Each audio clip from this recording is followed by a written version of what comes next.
பிஸ்மில்லாஹிர் ரஹ்மானிர் ரஹீம். சூரத்துல் காரியா உடைய பாதி தர்ஜுமா நம்ம பார்த்தோம். அல்ஹம்துலில்லாஹ். இன்னைக்கு நம்ம எதுலேருந்து பார்க்கணும்? அம்மா மங் சக்குலத்து தானே. சரி, அல்ஹம்துலில்லாஹ். ஃப அம்மா மங் சக்குலத் மவாசீனு. ஃப அம்மா என்றால் நிலையிலே. நம்ம போன வாரமே நம்ம சொன்னோம் இல்லையா, அம்மா என்றால் அந்த இடத்துல அந்த நேரத்தில் நடக்கக்கூடியதற்கு அல்லாஹு தஆலா இந்த வார்த்தை உபயோகப்படுத்தியிருக்கிறார்.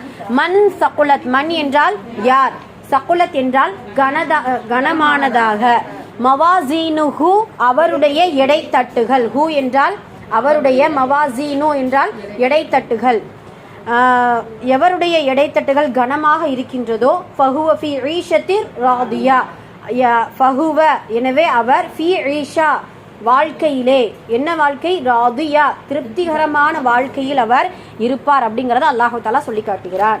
சுப்ஹானல்லாஹ். இதுக்கு முன்னாடி உள்ள வசனங்கள் நம்ம பார்த்துருக்கோம் இல்லையா, அதாவது திடுக்கிடச் செய்யும் நிகழ்ச்சினா என்ன, அந்த திடுக்கிடச் செய்யும் நிகழ்ச்சிகள் வந்த உடனே மக்கள் எப்படி மாறுவாங்க, மலைகள் எப்படி ஆகும் அப்படின்னு சொல்லிட்டு அல்லாஹ் சொன்னதுமே, அப்படியான கனமான மலைகள் கூட ஒன்றுமில்லாமல் ஆகக்கூடிய அந்த காரியாவின் போது சில நன்மைகள் மட்டும் கனமானதாக இருந்தால் ஈஷத்து ராதியா. இப்போ நன்மைகளுக்கு தான் அல்லாஹ் நமக்கு வேல்யூ கொடுக்குறான். அந்த அதுலேயும் பார்த்தீங்கன்னா மவாசீனு என்று சொன்னால் நமக்கெல்லாம் தெரியும், மீசான் தராசு. மீசான் தராசு அப்படின்னு சொல்லும் பொழுது ஒரு மறுமையில் 4-5 இடங்கள் ரொம்ப திடுக்கிடமாக மனிதனை நிலைக்குலையக்கூடிய இடங்களாக இருக்குது. ஒன்று மஹ்ஷருடைய மைதானம், இரண்டாவது இதோ நம்ம இடைத்தட்டுகள் நிறுத்தக்கூடிய மீசான் தராசு, மூன்றாவது பார்த்தீங்கன்னா சிராத் பாலம், நான்காவது பார்த்தீங்கன்னா ஹவுலுல் கௌசர். இந்த 4 விதமான இடங்களில் மட்டும்தான் மனிதன் தன்னுடைய நிலைமை என்ன யோசிக்கக்கூடிய அளவுக்கு அல்லாஹு தஆலா அந்த நிலைமையை ஏற்படுத்தி கொடுத்திருக்கின்றான். அது ரொம்ப முக்கியமானது இந்த மீசான் தராஸ். நபி ஸல்லல்லாஹு அலைஹி வஸல்லம் அவங்க ஆயிஷா ரலியல்லாஹு அன்ஹா அவர்களிடத்துல சொல்லுவாங்க, ஆயிஷாவே நீங்க உங்களுக்காக, அதாவது அவங்களுக்கு மட்டும் கிடையாது, உம்மத்தினர்கள் எல்லோருக்குமே, என்னுடைய உம்மத்தினர்களுக்காக ஹவுலுல் கௌசரில் நான் காத்து கொண்டிருப்பேன், என்னுடைய உம்மத்தினர்களுக்காக சிராத் பாலத்தில் நான் காத்து கொண்டிருப்பேன், என்னுடைய உம்மத்தினர்களுக்காக மீசான் தராசின் அருகில் நான் காத்து கொண்டிருப்பேன். எதனால? நம்மளுடைய எடைகள் எப்படி இருக்குமோ, நம்மளுடைய நன்மைகள் என்ன ஆகுமோ, அல்லாஹு தஆலா நன்மைகளை கொண்டு கண்டிப்பா சொர்க்கம் கொடுக்க மாட்டான். அல்லாஹுடைய ரஹ்மத்தை எப்படியாவது நபியுடைய ஷஃபாஅத்தை கொண்டு பெற்று நபி ஸல்லல்லாஹு அலைஹி வஸல்லம் அவர்கள் தன்னோடு இந்த உம்மத்தை அழைத்து செல்வதற்கு அங்கங்க என்ன செய்வாங்க, இந்த உம்மத்தினர்களுக்காக காத்து கொண்டிருப்பாங்க.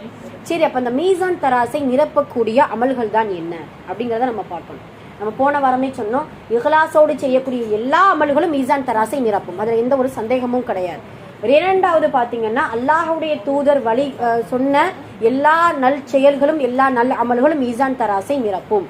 அதை தவிர்த்துட்டு நம்மளுடைய ஒரு அறிவை கொண்டு, நம்மளுடைய முன்னோர்கள் செய்த சில நடவடிக்கைகளை கொண்டு அமல் செய்தோமையானால், அதில் இஹ்லாஸ் இல்லாமல் முகஸ்துதி கலந்திருந்தது என்றால் அந்த மீசான் தராசில் மலையளவு எடை வைத்தாலும் அல்லாஹு தஆலா தூசிகளாக பறக்க விட்டு விடுவான். அதில் நல்ல முறையில் கவனிச்சுக்கிறோம். ஆக இஹ்லாஸோடு அமல் செய்யணும், சுன்னத்தான முறையில் அமல் செய்ய வேண்டும். மூன்றாவது சில தஸ்பீஹாத்துகள் இருக்குது. அதுல ரொம்ப முக்கியமானது சுப்ஹானல்லாஹி வ பிஹம்திஹி சுப்ஹானல்லாஹில் அஸீம். அதை விட ரொம்ப முக்கியமானது லா இலாஹ இல்லல்லாஹ் முஹம்மது ரசூலுல்லாஹ். இஹ்லாஸோடு நம்ம நாவளவில் உள்ளத்தளவில் இன்ஷா அல்லாஹ் அந்த கலிமாவை நம்ம அடிக்கடி மொழிந்தோமையானால் அந்த நன்மை கண்டிப்பாக மீசான் தராசை நமக்கு நிரப்பும். அதற்கு பின்னாடி நற்குணங்கள், அஹ்லாக் என்று சொல்லக்கூடிய நற்குணங்கள் கண்டிப்பாக மீசான் தராசை நிரப்பும். இந்த 5 விதமான நல்ல அமல்களையும் நம்ம இன்ஷா அல்லாஹ் எடுத்துக்கொண்டோமையானால் மீசான் தராசு கணக்கும். அந்த கணத்ததின் காரணமா அல்லாஹ் நமக்கு என்ன கொடுக்குறான், ஈஷத்தி ராதியா. ராதியா என்றால் பொருந்தி கொள்ளப்பட்ட வாழ்க்கை. இந்த உலகத்துல எந்த வாழ்க்கையெல்லாம் நம்ம பொருந்தி கொள்வோம் என்றால், நல்ல ஒரு இருக்கக்கூடிய இருப்பிடம் நமக்கு ஒரு வசதியானதாக இருக்கணும், உடுத்தக்கூடிய ஆடை, அதற்கு பின்னாடி பார்த்தீங்கன்னா சாப்பிடக்கூடிய உணவு, பயணிக்கக்கூடிய வாகனம், நம்மளுடைய வாழ்க்கை துறை, எல்லாமே ராதியா. அதுதான் மறுமையில கிடைக்கும். இந்த உலகத்துல எல்லாமே பர்ஃபெக்டா அமையாது. ஏதாவது ஒண்ணு என்ன செய்யும், நமக்கு ஒண்ணு மாத்தி அமைஞ்சிடும். ஆனா ராதியாவான வாழ்க்கை மறுமையில கிடைக்கணும் அப்படின்னா இந்த மாதிரியான மிஸ்கால தர்ரத்தின் சகுலத் மவாசீனு, அந்த இடைத்தட்டை கணக்கக்கூடிய அளவிற்கு நன்மை செய்ய வேண்டும் அப்படிங்கறத அல்லாஹு தஆலா இந்த வசனத்தின் மூலம் தெரியப்படுத்துறான். அதுக்கு பின்னாடி வ அம்மா மேலும் நிலையிலே, மன் யார், ஹஃபத் லேசானதாக, மவாசீனுஹு அவருடைய இடைத்தட்டுகள் லேசானதாக இருக்கின்றதோ, எந்த அமலுமே செய்யல, இந்த உலகத்தில் ஏதோ இந்த உலகத்தில் அல்லாஹ் இந்த உலகத்தில் மட்டும் வாழ்வதற்காக படைத்தது போன்று அந்த மனிதன் இறைவனை குறித்தோ மறுமையை குறித்தோ அல்லாஹுடைய விசாரணையை குறித்தோ அவனுடைய தண்டனையை குறித்தோ நரகத்தை குறித்தோ எந்த எண்ணமும் இல்லாமல் ஏதோ வாழ்ந்தோம் இருந்தோம் போனோம் என்று வாழ்ந்தோமையானால் ஹஃபத் அவர்களுக்குத்தான் லேசானதாக அவர்களுடைய மவாசீன் அவருடைய இடைத்தட்டுகள் இருக்கும். அவங்களுக்கு அது மட்டும் இல்லாம உம்முஹு அழகான வார்த்தை. ஏன் அப்படின்னா இப்போ நம்ம எங்க சுத்திட்டு போனாலும் அடையக்கூடிய இடம் அம்மாவுடைய இடம் இருக்கிற அம்மா. உம்முன்னா அம்மா. எங்க போனாலும் அம்மா கிட்ட என்ன செய்யும், ஒரு சின்ன பிள்ளை எங்க போய் ஸ்கூலுக்கு போனாலும் சரி, எங்கேயாவது விளையாட போனாலும் சரி, அதனுடைய இருப்பிடம் எங்க அம்மாவிடத்துல தான் வரும். அதே போலத்தான் நீ ஹஃபத்தாக நீ அமல் செய்தோமேயானால் அமல் செய்தார்களேயானால் அவர்களுடைய இருப்பிடம் இதோ அல்லாஹ் சொல்றா உம்முஹு ஹாவியா. அவருடைய தாய் இருப்பிடம் என்ன அர்த்தம், அவங்க வந்து அடைக்கலமாகக்கூடிய இடம் ஹாவியாவாகும், நரகமாகும் அப்படிங்கிறத அல்லாஹு தாலா இந்த உம்மு என்கின்ற வார்த்தையை கொண்டு எந்த அளவுக்கு தங்குமிடமா ஏற்படுத்தி கொடுக்குற அந்த ஹாவியாவை அப்படிங்கிறத அல்லாஹ் சொல்லிட்டு ஒமா அதுராக்க மாஹியா. நல்லா கேட்கக்கூடிய கேள்வி பாருங்களேன். ஒமா அதுராக் உமக்கு அறிவித்தது எது, மேலும் மா எது, அதுராக்க உமக்கு அறிவித்தது எது, மாஹியா. மா என்றால் என்ன நமக்கு தெரியும், கேள்விக்கானது என்ன. ஹிய புரியுதுங்களா, ஹிய என்கிறது ஒரு வேர்டு. இந்த இஹு எதற்காக வருது அப்படின்னா அல்லாஹு தாலா அந்த கவிதை நயத்தோடு கொண்டு வருவதின் காரணமாக அந்த ஹா கொண்டு வந்திருக்கான். அதுல புள்ளி இருக்கு, அது பாத்தீங்களா. மற்ற எல்லாத்துலயுமே பாத்தீங்கன்னா அதனுடைய முடிவுகள் தான் அப்படியா அதனுடைய புள்ளி இருக்கும். அதுக்கு பின்னாடி பாத்தீங்கன்னா அந்த எல்லாமே அதுல புள்ளி, அந்த ஹாவில் புள்ளி இருக்கும். இந்த இதுல மட்டும் புள்ளி இருக்காது. என்ன, அந்த கவிதை நயத்தோடு கொண்டு வருவதின் காரணமாக. அப்ப இதனுடைய அர்த்தம் என்னன்னா மா ஹிய.